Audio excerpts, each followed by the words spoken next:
93 tahun yang lalu, salah satu sosok polisi teladan yang pernah mengabdi untuk Indonesia lahir.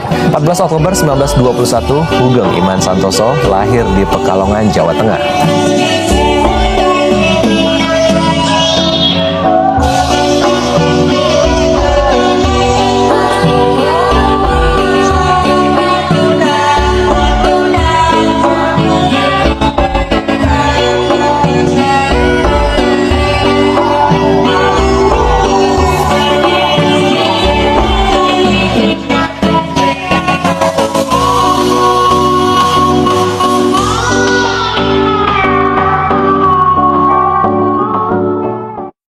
Hugeng seorang teladan pemimpin yang berintegrasi dan berprinsip kuat. Di tengah gelombang tantangan dan godaan, beliau tetap teguh dengan nilai kejujuran, keadilan, dan berani menolak segala bentuk korupsi dan penyalahgunaan kekuasaan. Jenderal Hugeng telah menunjukkan bahwa pemimpin sejati bukan soal memegang jabatan, tapi tetap menjaga amanah dan mengabdikan kepada bangsa dan negara. Warisan moral yang terus menjadi prinsip bagi setiap kepemimpin Indonesia untuk selalu berpegang pada prinsip Pancasila dan setiap langkah mereka. Jenderal Hugeng menjadi teladan bagi setiap warga Indonesia. Jika mendengar namanya, kita bisa membayangkan sosok pejuang yang gagah dan berwibawa. Namun, ketika kecil, Soekarno bukanlah sosok yang kuat. Hidupnya hampir tak terselamatkan, menderita karena sakit-sakitan. Sampai-sampai ayahnya mengganti namanya dari Kusno menjadi Karno. Entah kenapa sejak itu pun Soekarno seperti terlahir kembali. Ia tumbuh besar dengan sehat, menjadi anak cerdas yang berprestasi. Beranjak remaja, merantaulah anak cerdas itu ke Bandung untuk belajar di sekolah teknik sipil. Ia lulus menjadi bumi putra ketiga yang menjadi insinyur kala itu.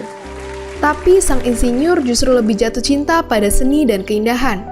Ia lebih suka merancang gambar menjadi bangunan.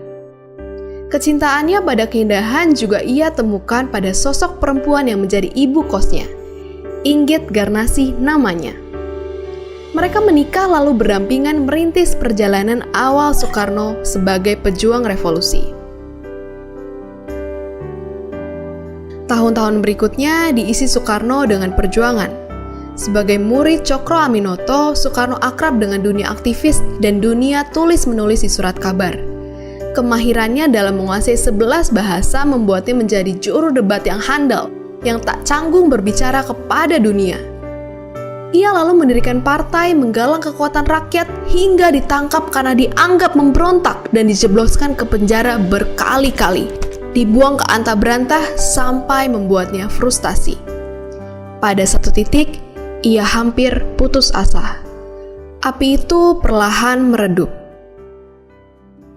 Jika bukan tanpa Inggit, Soekarno mungkin sudah menyerah. Tapi tidak. Dengan dukungan sang istri yang rajin mengirimkan surat dari kerabat dan rekan perjuangan, api itu kembali menyala. Dalam pengap kurungan penjara, ia menuliskan pemikirannya dalam pidato pembelaan. Indonesia Menggugat judulnya.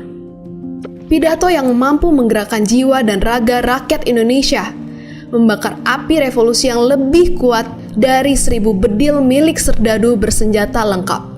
Maka ketika orang-orang mencari sosok nomor 1 simbol perlawanan, sang putra Fajar hadir sebagai jawaban.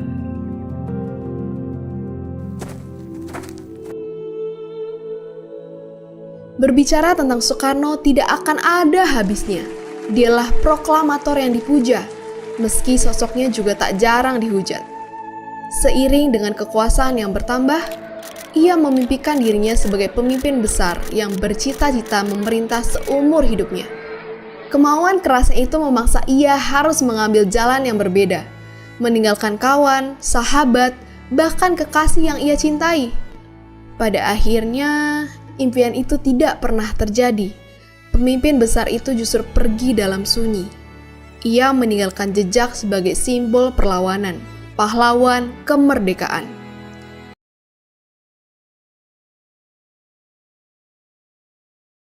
Eka Prasetya adalah tekad satu untuk mengorbankan kepentingan diri, memenuhi kepentingan lebih besar dalam mewujudkan panggilan daripada 5 sila.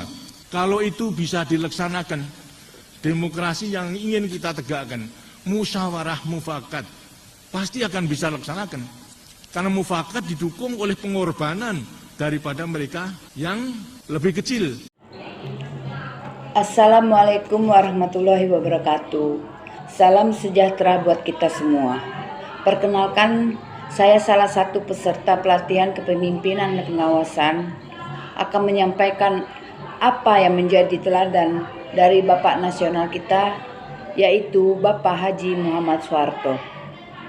Beliau adalah Bapak Pembangunan dan juga mantan Presiden Republik Indonesia yang kedua. Dari apa yang disampaikan beliau bahwa kita harus bisa meneladani apa yang beliau sampaikan, yaitu tentang pengamalan nilai-nilai Pancasila dan kehidupan bermasyarakat dan bernegara. Beliau menyampaikan bahwa kita selaku warga negara, apalagi pemimpin, kita harus bisa melaksanakan Eka Prasetya Pancakarsa dengan arti satu tekad dengan mengorbankan kepentingan diri sendiri demi mengamalkan 5 sila dalam Pancasila. Demikian yang bisa saya sampaikan.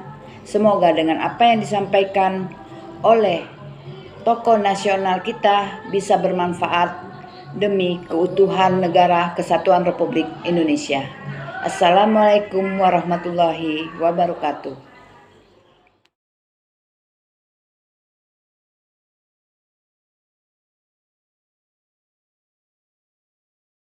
Assalamualaikum warahmatullahi wabarakatuh. Nama saya Suradi. Nomor NDH saya 13. Saya mengikuti diklat PKP tahun 2024. Saya selaku siswa diklat P4. Saya ingin bercerita tentang tokoh yang saya favorit yaitu B.J. Habibie. B.J. Habibie adalah salah satu sosok yang saya kagumi dan saya hormati. Beliau adalah seorang ilmuwan, insinyur dan politikus yang sangat berpengaruh di Indonesia. Sejak kecil, Habibie telah menunjukkan bakat dan kecerdasan luar biasa. Ia menyelesaikan pendidikan tingginya di Jerman dan di mana dia mendapatkan gelar doktor dari Universitas Teknik Jerman. Selama di Jerman, Habibie mengembangkan keahliannya di bidang teknologi penerbangan dan kedirgantaraan. Di bawah kepemimpinannya, Indonesia berhasil merancang dan memproduksi pesawat terbang domestik seperti IPTN nomor 2, N250 dan CN235. Ini adalah prestasi luar biasa yang menunjukkan kemampuan Indonesia dalam bidang teknologi dirgantara. Habibie juga mendorong berkembangnya industri strategis lainnya seperti industri baja dan elektronik.